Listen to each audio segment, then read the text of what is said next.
अस्सलामुअलैकुम। आज हमारा न्यूमेरिकल एनालिसिस का लेक्चर नंबर 8 है, जिसमें हम मुलर्स मेथड को डिस्कस करेंगे। तो मुलर्स मेथड में हमारे पास है कि Muller's method is an iterative method. It requires 3 starting points. Means कि हमारे पास मुलर मेथड एक आइटरेटिव मेथड है जिसमें हमें 3 स्टार्टिंग पॉइंट रिक्वायर्ड होते हैं, जिनमें फर्स्ट पॉइंट होता है एक्स नॉट और F of x not. Second हमारे पास होता है x1 और f of x1 and third हमारे पास होता है x2 और f ऑफ x2। अब parabola is constructed that passes through this points, then the quadratic formula is used to find the root of the quadratic for the next approximation. Means कि हम इन 3 points के दरमियान एक parabola construct करते हैं, then हम quadratic formula की help से अपना क्वाड्रेटिक रूट फाइंड करते हैं फॉर नेक्स्ट अप्रोक्सीमेशन के लिए। Without loss of generality, we assume that x2 is the best approximation to the root and consider the parabola through the 3 starting values.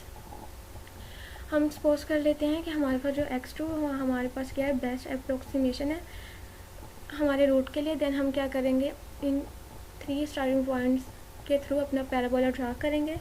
तो make the change of variable using the difference.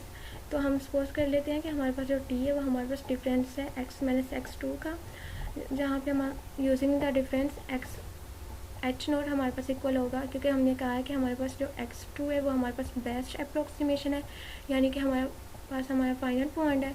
तो हम क्या करेंगे, x note minus x2 and h की value हम कर देंगे x1 minus x2। उसके बाद हम क्या करेंगे, consider the quadratic polynomial involving t। Quadratic polynomial ऐसे पॉलिनोमियल जिनकी डिग्री हमारे पास 2 हो या ऑर्डर 2 है, तो उसे हम क्या कहते हैं, क्वाड्रेटिक पॉलिनोमियल। तो हम लिखेंगे y इक्वल है a square plus B T plus सी।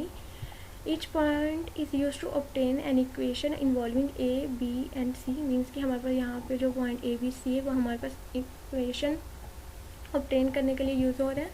तो जब हमारे पास t equal to h naught होगा तो हमारे पास क्वाड्रेटिक पॉलिनोमियल आ जाएगा कि a h naught square plus B h naught plus c. इसे हमने किसका नाम दे दिया, एफ नॉट का।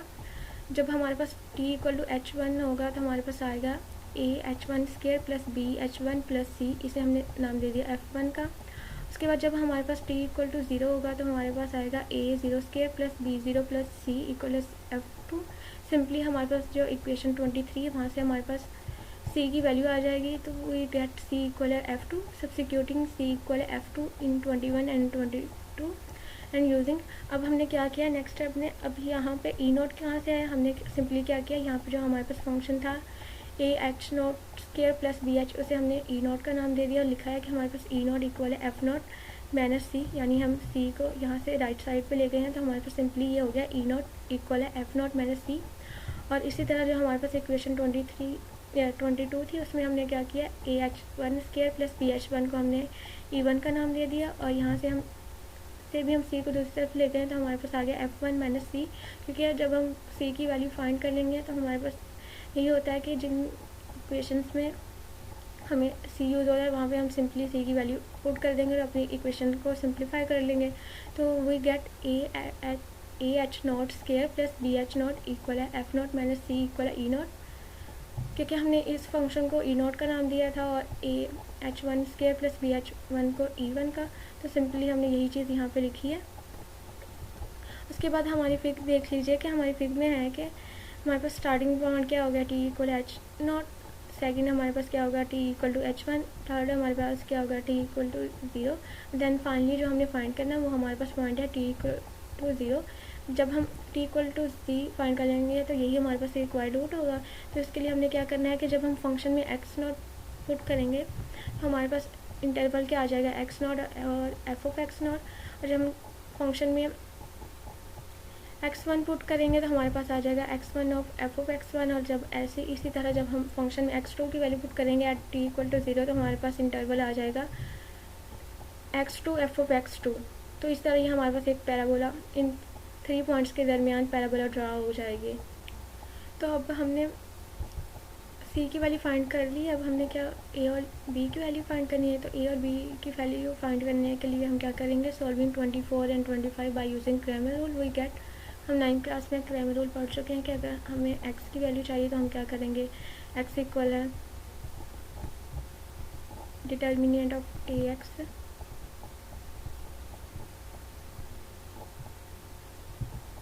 Over determinant of a। इसी तरह जब हमें y फाइंड करना होता है तो हम यहाँ पे सिंपली जहाँ जहाँ x है वहाँ y आ जाएगा। तो हम क्या करेंगे, सिंपली क्या करेंगे, a और c की वैल्यू हमने फाइंड कर लिया। अब हम a और b की वैल्यू फाइंड करने के लिए क्रैमर रूल यूज़ करेंगे तो हमारे पास आ जाएगा a इक्वल है e naught H one minus e one h naught over h naught H one multiply h naught minus h one, और b की वैल्यू हमारे पास आ जाएगी e one h naught square minus e naught H one square over h naught H one multiply h naught minus h one. तो then हमारे पास है the quadratic formula is use to find the root of T equal z1 z2 of 20। Means कि हमने कहा था कि हमने जो मेन चीज़ फाइंड करनी है वो हमारा है कि t इक्वल टू z, क्योंकि हम t equal to H naught H one और ज़ीरो तो हम इजीली अपनी क्वाड्रेटिक इक्वेशन में t की प्लेस पे वैल्यू पुट करके फाइंड कर लेंगे। जो हमने मेन चीज़ यूज़ करनी है वो हमारे पास है t इक्वल टू z1। तो उसके लिए हम क्या अपना क्वाड्रेटिक फार्मूला यूज़ करेंगे। तो हमारे पास क्वाड्रेटिक फार्मूला होगा z इक्वल है minus 2c over b plus negative B square minus 4ac 1/2। अब यहाँ पे जब हमारे पास b ग्रेटर देन 0 होगा तो यहाँ पे हम प्लस का साइन यूज़ करेंगे, और अगर हमारे पास b लेस देन 0 हो तो हम यहाँ पे नेगेटिव साइन यूज़ करेंगे। The formula 26 is equivalent to the standard formula for the roots of a quadratic equation since c equal f2 is known to given better result. Now if b greater than 0 we use the positive sign with the square root, and if b less than 0 we use the negative sign. We choose the root of 26 that has the smallest absolute value x3 is given by। then हमने finally जो काम करना है वो ये करना है कि हम जो z की वैल्यू फाइंड करेंगे उसे हम क्या करेंगे, x3 फाइंड करने के लिए पुट करेंगे, यानी हम लिखेंगे x3 इक्वल है x2 plus z। For the next attraction choose x0 and x1 to be the two values selected from x0 x1 x2 that lie closest to the x3, then replace x2 and x3। Simply यहाँ पे ये बताया गया कि जब हम x3 find कर लेंगे तो हमारी नेक्स्ट आइट्रेशन के लिए हम क्या करेंगे, वेरिएबल को चेंज कर देंगे, यानी x नॉट की प्लेस पे हमारे पास आ जाएगा x1 और x1 की प्लेस पे x2 और x3 पे सिंपली हमारे पास क्या आ जाएगा, न्यू इंटरवल जो हमने फाइंड करना है x फॉर वो। तो अब हम एक एग्जांपल करेंगे जिससे हमारा ये मूलर मेथड मज़ीद क्लियर हो जाएगा। तो एग्जांपल में हमारे पास है कि find the root of the equation f of x equal है x³ minus 3x minus 5 equal 0 which lie between 2 and 3 by using Muller method. अब यहाँ पे हमारे पास दो पॉइंट्स गिवन है 2 and 3। फर्स्ट हम खुद चूज़ कर लेते हैं कि हमारे पास x0 इक्वल है 1 और x1 इक्वल है 2 और x2 इक्वल है 3। ये हमारे पास 3 पॉइंट्स हैं। अब हमने क्या अपने क्वेश्चन को सॉल्व करना है। तो सबसे पहले हम क्या फाइंड करेंगे, f0 के लिए हम क्या करेंगे, फंक्शन में क्या है x0 की वैल्यू पुट करवा देंगे।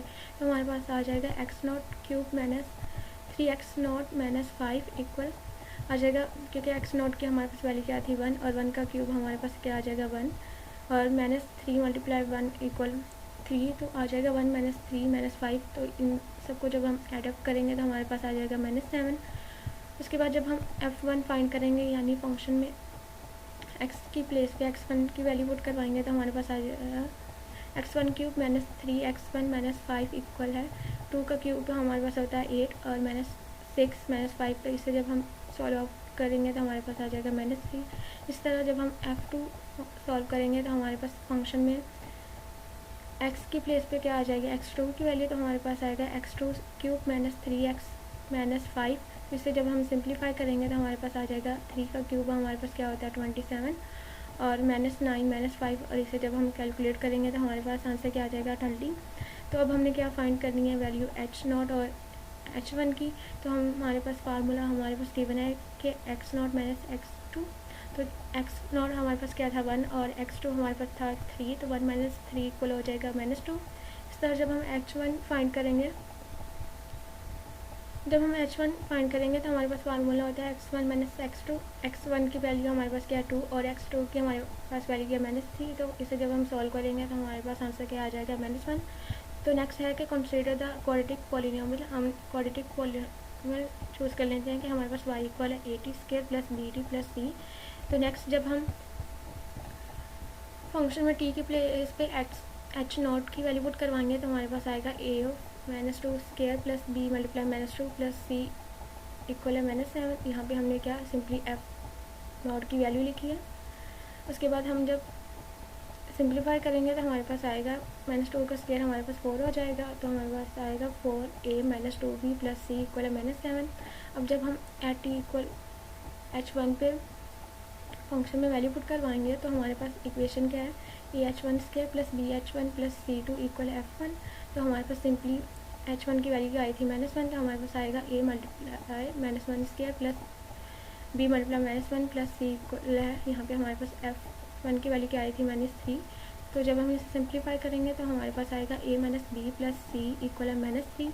अब जब एट t इक्वल टू 0 पे बात करेंगे तो हमारे पास a मल्टीप्लाई 0 इक्वल हो जाएगा 0 और b मल्टीप्लाई 0 इक्वल हो जाएगा 0 और c हमने यहाँ से हमारे पास फाइंड हो जाएगा जो कि हमारे पास f2 की वैल्यू क्या थी 13।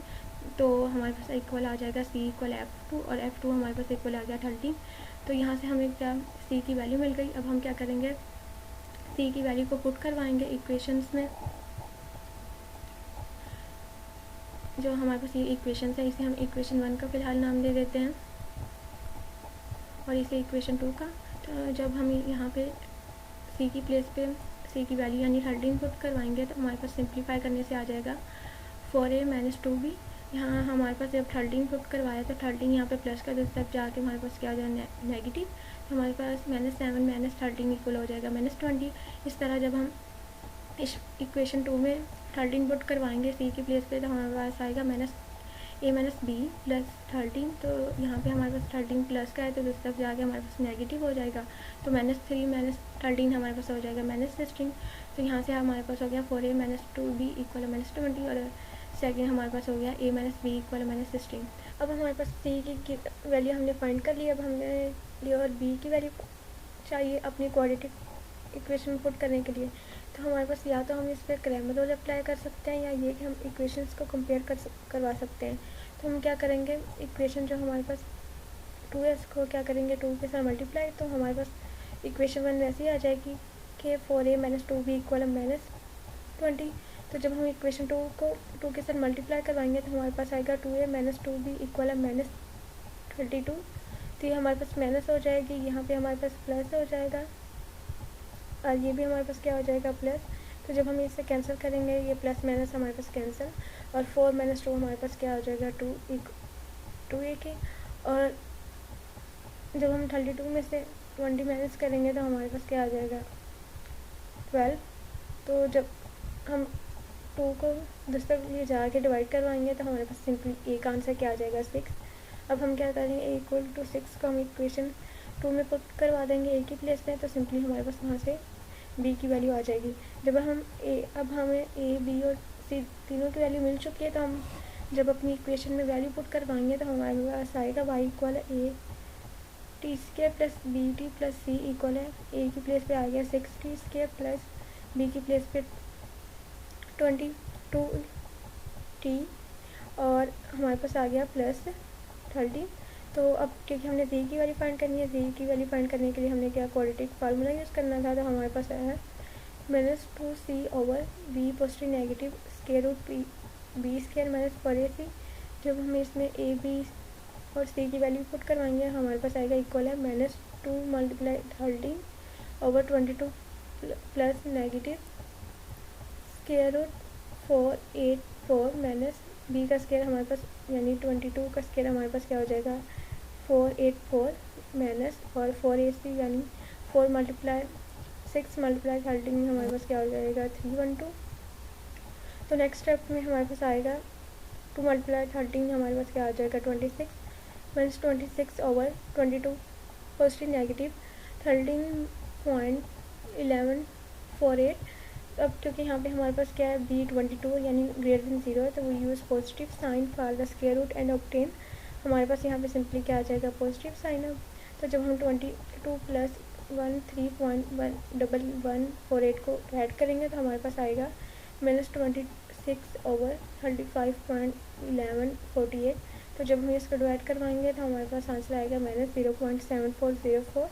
अब क्योंकि हमें x3 की वैल्यू चाहिए, तो जब हम x3 की वैल्यू फाइंड करने के लिए हमारे पास फार्मूला था कि x2 प्लस 3, x2 की वैल्यू हमारे पास क्या थी, 3, जो कि गिवन थी। अब z की वैल्यू हमने फाइंड की है, तो जब हम पुट करवाएंगे तो हमारे पास आएगा 3 माइनस 0.7404 इक्वल हमारे पास आंसर आ जाएगा 2.2596 is the next approximation. And therefore हमारे पास जो 2.2596 is the required root of the given equation. और यही चीज़ हमने फाइंड करनी थी। अगर हमें हमसे x4 पूछा जाए तो हम अगेन यही प्रोसेस रिपीट करेंगे और इस तरह हम कंटिन्यूसली अपने वेरिएबल्स फाइंड करते रहेंगे। तो ये थी हमारी आज की वीडियो जिसमें हमने मूलर मेथड को डिस्कस किया। आई होप ये मेथड आपको क्लियर हो गया होगा। अल्लाह हाफिज़।